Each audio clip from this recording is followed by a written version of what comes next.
ఇచ్చి పంపించాడు. ఇది ఎవరి ప్రణాళిక చెప్పండి? ఇది లోకంలో ఉన్న ప్రణాళిక, దేవుని బిడ్డల యొక్క ప్రణాళిక, దేవుని బిడ్డల యొక్క ప్రణాళిక. ఒకసారి ఏం జరిగిందంటే పాత నిబంధనలో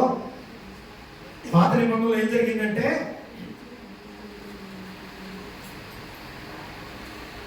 అయ్యా ఒక వ్యక్తికి ఈ సలోపెహాదు అనేటువంటి ఒక వ్యక్తి 5 కుమారులు కానీ చనిపోయాడు. 5 కుమారులు. ఈ స్టోరీ మీకు దొరకాలంటే సంఖ్యాకాండము 27వ అధ్యాయం మొదటి నుంచి 10 వచనాలు చదవడం తర్వాత మీకు అర్థమవుతుంది.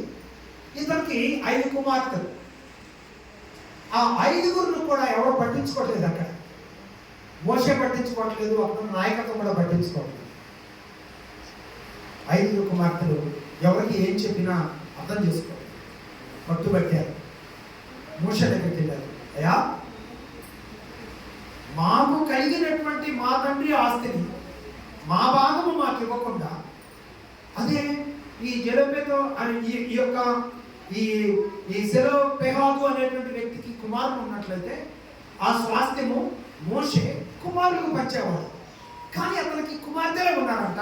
అందుకోకని వీళ్ళు స్వాధీనం చేసుకున్నటువంటి ప్రాంతాలలో వీళ్ళకి భూములు పంచడం లేదు.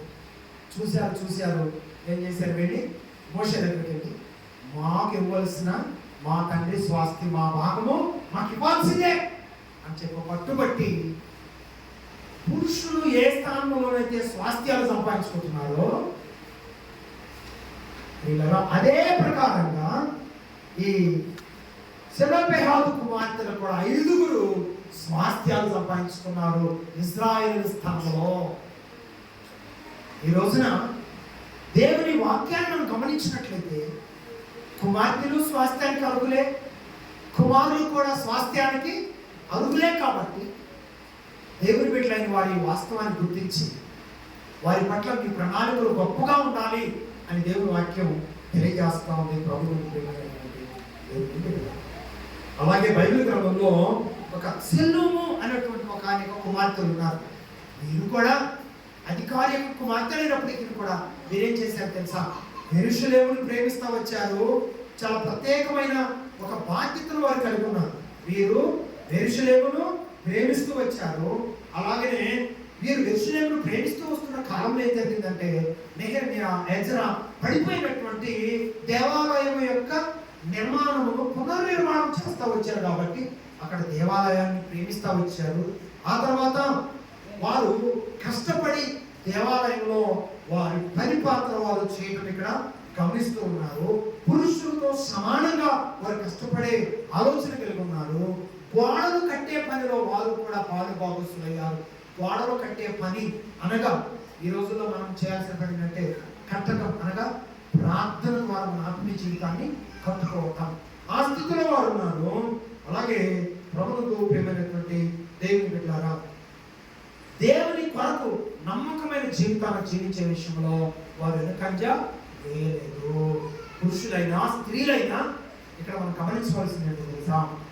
నెహెమ్యా కాలంలో కానీ ఎజ్రా కాలంలో కానీ పడిపోయిన ప్రాకారములను కట్టే టైంలో అక్కడ ఎవరు సహాయం చేశారు? దేవుని పనికి ఎవరు సహాయం చేశారు? ఫస్ట్ పురుషులు సహాయం చేశారు.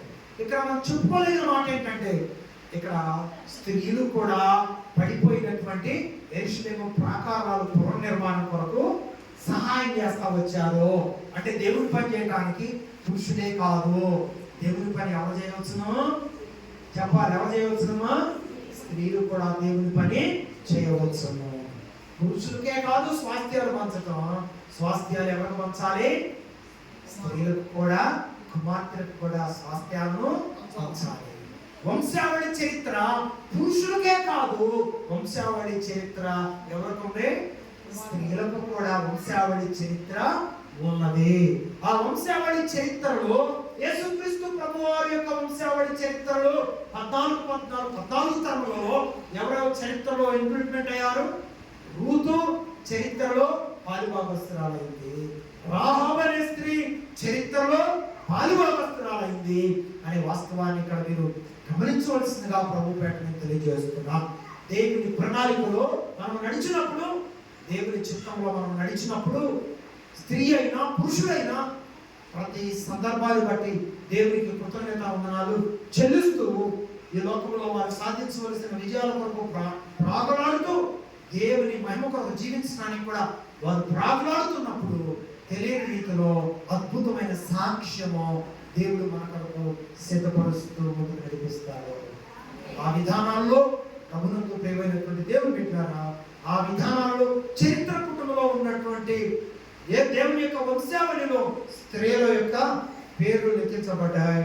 అలాగే దేవుని సన్నిధిలో మూల కంబాలుగా నిలబడినటువంటి స్త్రీలు కూడా చరిత్ర పుట్టిలో ఒక అద్భుతమైనటువంటి ప్రణాళికలతో నిలబడినటువంటి స్వాస్థ్యాలకు వారసులయ్యారు. వారి అంటే మరి యోబు కుమార్తెలు, అలాగే జలోపేదు కుమార్తెలు, అలాగే ఈ లోకములో సల్లోము కుమార్తెలు, వీళ్ళందరూ కూడా దేవుని కొరకు నమ్మకంగా జీవించారు. కాబట్టి ఈరోజు వారందరూ కూడా మనకు మాదిరికరమైనటువంటి బిడ్డలుగా ఉన్నారు. పిల్లరా, మరి రానున్న దినాలలో దేవుని పని చేస్తూ అద్భుతంగా ఆయన పనిని ముందుకు కొనసాగిస్తూ ఉన్నటువంటి దేవుని సావుకుని ప్రేమించి వారు అనుగ్రహించినటువంటి కుమార్తెలు కూడా ఎవరండి వారు పదులు కలిగిన కత్తులు. దేవునికి స్తోత్రం. జ్ఞానము చీల్చే నాగళ్ళు. దేవునికి స్తోత్రం. అద్భుతమైనటువంటి చదువులు, అద్భుతమైనటువంటి దీర్ఘాయువులు, అద్భుతమైనటువంటి దేవుడు సిద్ధపరిచిన ప్రణాళికలలో ఇప్పటి వరకు ముందుకు కొనసాగుతూ వచ్చారు. ఇక రానున్న దినాలలో కూడా ముందుకు కొనసాగి